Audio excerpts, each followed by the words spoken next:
はい、それではアンプリチューブを使ってキラキラしたクリーントーンのギターの音作り講座をやっていきます。今回は音作りという目的ですし、いろんなエフェクトが最初から入ってると何がどういった効果を与えているか分かりづらいので、まずは一旦すべて空にしていきます。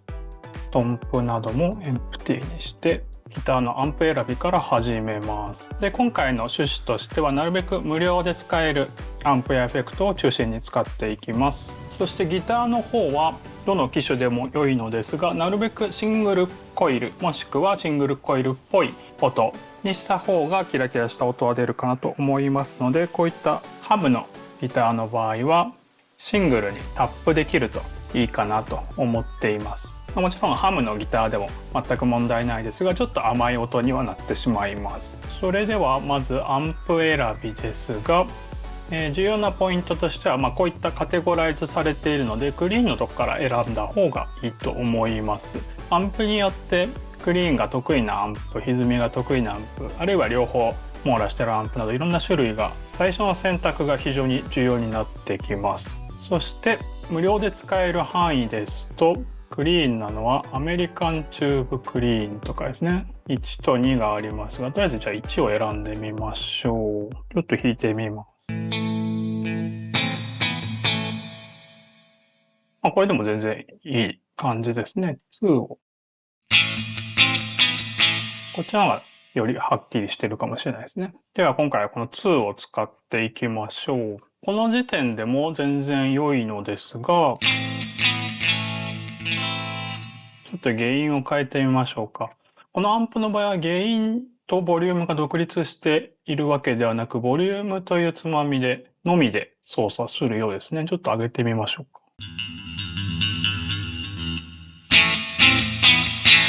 か。上げても結構そんなに激歪みするわけでは全くないので、適度に上げる方が良いですね。どうしても下げ気味にするとボリュームが下がるだけじゃなくて、ちょっと細い感じになっちゃうんで、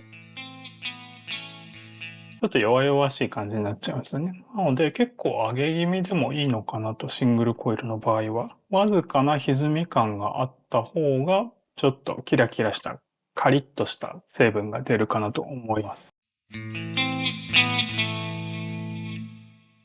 そして EQ のつまみは左からベース、ミドル、トレブル、プレゼンスとなっていますが、これは低域、中域、高域で、そのさらに上の超高域といった感じですので、音作りするときはまずどのノブがどういった変化をもたらすかっていうのを把握する必要があるので、弾きながらちょっと大胆に上げたりとかすると、どこあたりに効いているのかなっていうのは分かりやすいです。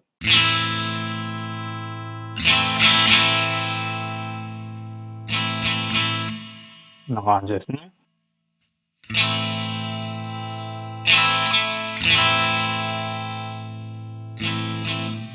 こんな感じで、じゃあトレブル下げすぎるとモコモコしちゃうし、上げすぎるとちょっとマイルドな部分も出てきちゃうので、プレゼンスの方で上げた方がキラッとするかもしれないですね。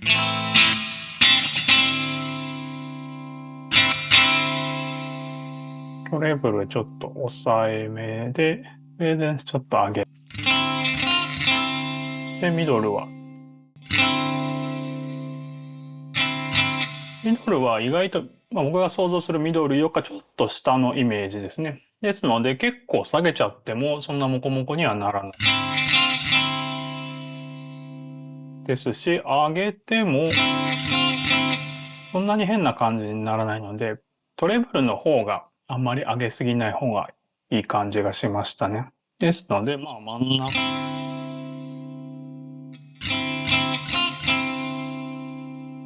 じゃあベース見ていきましょう。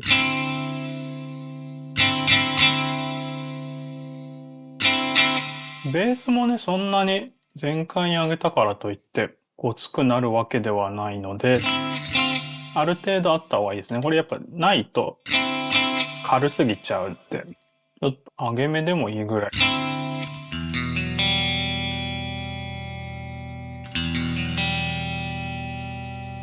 はい。そしてスプリングリバーブが効いていますが、今は一旦ゼロにしときましょうか。これはこれで個性的なリバーブのかかり方するのですが、一旦今わかりやすいように置いておきましょう。そして今パラメーター的には 6.1、6.3、4.7、7.5。中心の5からちょっと上げたり下げたりっていうぐらいですね。で、ボリュームの方は7ぐらいになってます。で、キャビの方は基本的にアンプリチューブはデフォルト状態ですと、アンプのヘッドに合わせたキャビにしてくれているので、このままで一旦問題ないかなと思います。このチェーンマークを外すと任意のお好きなキャビネットに変えることができますが、一応推奨されている組み合わせということで、このままにしておきたいと思います。では続きまして、コンプレッサーを入れていきましょう。で、コンプレッサーはこのエフェクトのタブからこのようにカテゴライズされているのですが、ダイナミックスという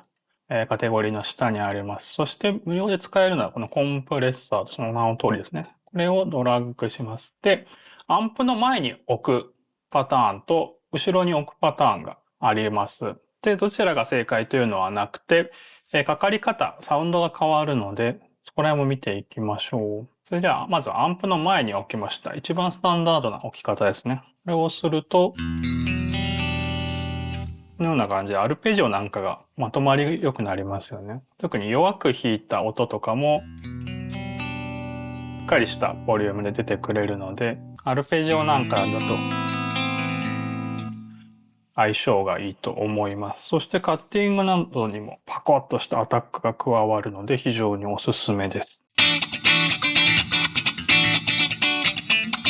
で、これ今見た感じ、スプリングリバーブ下げたけど、かなりリバーブがかかってそうなサウンドだったので、これはおそらくこのキャビセクションというか、マイクのセクションですね。このルームかなと思いました。これをミュートすると、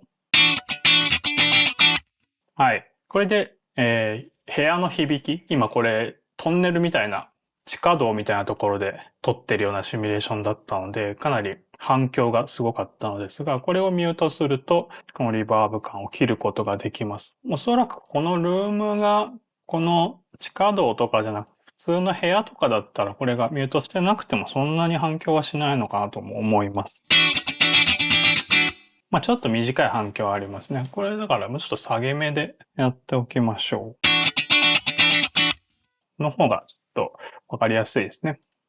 という感じでコンプを置きました。で、このつまみに関しては上げれば深くかかるんですが、そんなに変な音にはならないと思ってます。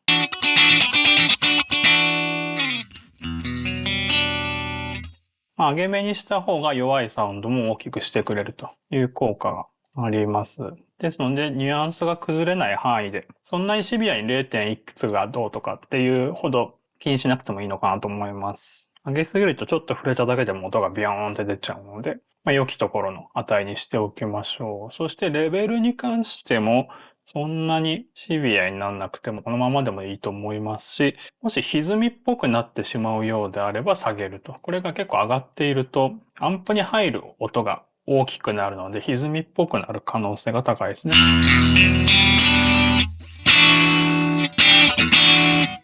ということで、今回目指すキラキラなクリーンな音っていう意味では、ちょっとレベルは上げすぎない方がいいと思います。ちょっと強めに弾いても歪みにならない。ちょっとカリッとするかなっていうぐらい。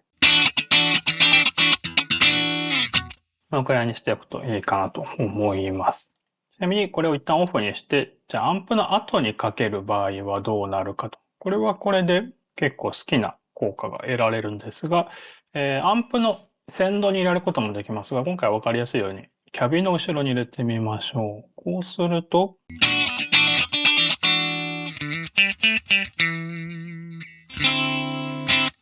こういう感じで、アンプの前に入れるとサウンド自体も結構変わると思うんです。カリッとしたサウンドに。悪く言うとローがちょっと削れたようなサウンドになるんですが、アンプの後ろ、ポストに入れるとカリッとした変化は少なめに元のアンプの音に対して音を圧縮するといったようなかかり方になります。ですので個人的にはカッティング系とかは手前プリに入れた方がカリッとしてかっこいいかなと思いますが、アルペジオのキラキラクリーン系は後ろに入れた方が綺麗な音になるかなと思います。そして後ろに入れた時もこのエディットボタンを押すと手前に入れた時と同様にノブをコントロールすることができます。じゃあこんな感じにしておきましょうか。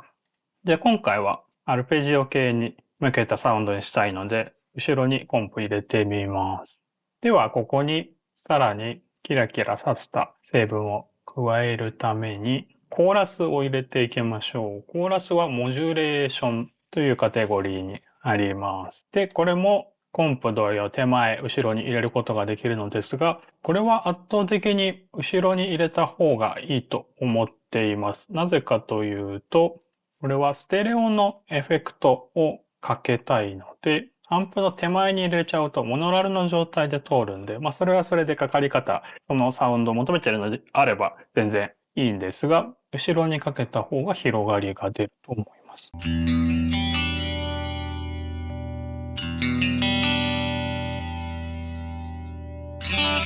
こんな感じですね。で、ここでコーラスの揺れるスピード、レイトとデプス、揺れる深さですね。を変えることができます。当然上げると効果はわかりやすいけど、ビヨンビヨンな音になっちゃう。これはこれで結構幻想的でかっこいいですね。個人的には揺れるスピードは遅め、そしてデプスは適度な感じが好きかなと。ちょっとこう揺れてる感じですね。さっきコンプを入れた影響もあって、ちょっと歪みっぽく感じてきたので、ちょっとボリューム下げますね。じゃあちょっと深めの遅めにしてみました。それでは次に空間系を入れます。で、個人的にはリバーブよりもディレイの方がギターには合ってるかなと思っているので、ディレイをこの後ろに入れます。で、これも、置く位置を決められるのですが、ディレイとかリバーブ系は最後に入れた方がいいと思います。コンプやコーラスがかかった音を反響させたりとする感じです。このディレイというつまみで、この山彦のタイミングを選べます。これはテンポに合っているようですね。今テンポが120になっているので、4分の1にしておけば、このカッカッカというテンポその通りに行きますが、結構不点8分ディレイ。この D っていうのはドッテッドなので不点の意味ですね。不点8分ディレイとは結構好きです。そしてフィードバックは自分はあんまり上げないようにします。フィードバックというのはそのディレイの山彦の回数ですね。何回という単位ではないんですが、だいたい30だとこのぐらいですね。なんとなく3回ちょっと聞こえるぐらいな感じですかね。そしてレベルもあんまり上げすぎてもごちゃごちゃしちゃうんだけど、ちょっとこれは弾きながら調整ですね。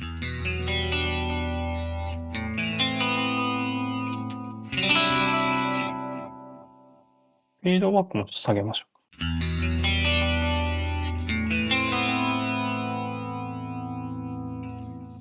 こんな感じでフレーズを弾いてる時にはそんなにディレイ成分が邪魔してこないけど、止まった時にディレイがしっかり聞こえるっていうぐらいのバランスがいいかなと思ってます。で、このディレイの今弾いてみて思ったのは、この山彦する音が自動的にハイとかが削れたローファイな音になってくれるので、もともとそんなに原音を邪魔しない感じのディレイになってるのがいいですね。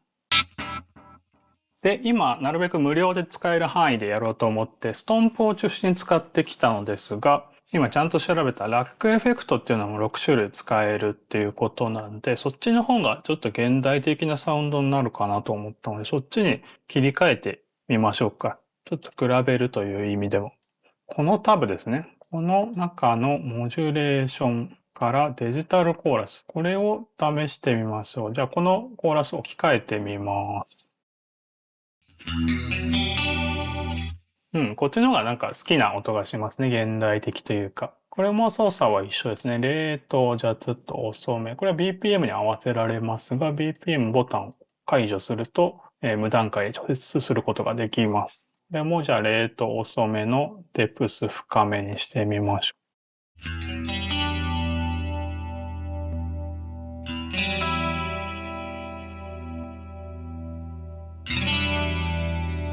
う。で、これはその波の周期の形ですね。真ん中の三角でいいかなと思います。じゃあディレイの方も、こっちは、モノラルのディレイだったので、センターで鳴ってたんですね。これもじゃあラックのタブからディレデジタルディレイ。これに置き換えてみます。そうすると、このように左右に広がるディレイが使えます。このままだと長すぎるので、先ほどと同じように不点8分にして、これはモードはステレオとかモノラルとか、レフトセンターライトとかって感じですね。じゃあレフトセンターライトに手を置いて、でフィードバックは下げましょう。で、ミックス上げて、こんな感じかな。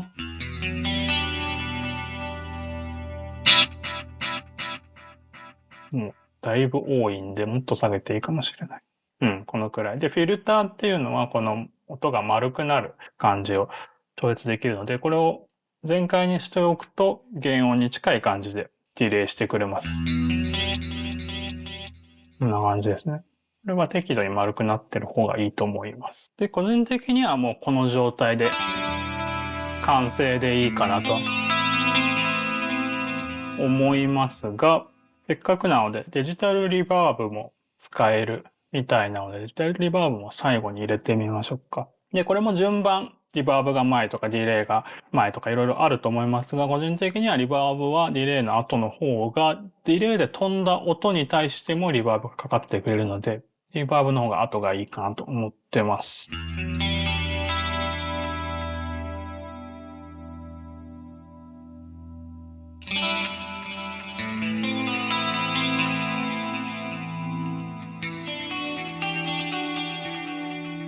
一気に広がりが出て幻想的な感じになったかなと。はい。というわけで以上がキラキラクリーンサウンドの作り方講座でした。主にアンプというかはエフェクトの順番だったり、パラメーターの説明だったりという感じになりましたが、ぜひとも試してみてください。もちろん有料版を買うともっといろんな種類のコーラス、ディレイ、リバーブとかアンプの種類もたくさん増えますので、もし興味のある方はぜひともリンク先のアンプリチュード5チェックしてみてください。それではありがとうございました。